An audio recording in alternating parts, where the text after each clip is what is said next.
ASP Javali madam యొక్క ఆదేశం మేరకు ఈరోజు ఈ అనుమతులు లేకుండా ఉన్నటువంటి టపాకాయల షాపుల మీద రైడ్స్ నిర్వహించడం జరిగింది. అందులో భాగంగా మా వంటూరు పరిధిలోని చిత్తలూరు వీధికి చెందినటువంటి కృష్ణమోహన్ అనే పర్సన్ ఇంట్లో సుమారు 30,000 రూపాయల విలువ గల టపాకాయలు అనుమతులు లేకుండా పెట్టుకున్నారన్న సమాచారంతో ఆ ఇంటి మీద రైడ్ చేసి ఆ 30,000 రూపాయల టపాకాయను స్వాధీనంలోకి తీసుకున్నాము. అతని మీద ఎక్స్ప్లోజివ్ యాక్ట్ కింద కేసు నమోదు చేసినాము. ప్రాపర్టీని అంతా టపాకాయని మొత్తం స్టేషన్ తీసుకొని వచ్చి ఇక్కడ నుండి భద్రతల దృష్ట్యా గోడను పంపించడం జరిగింది.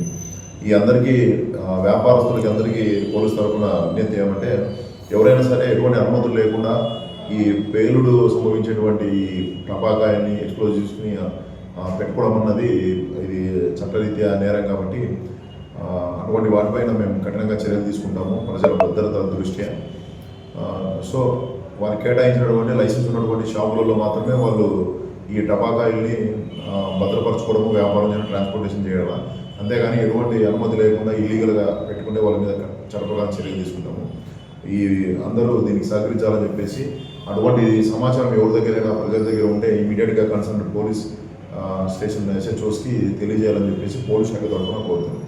Thank you.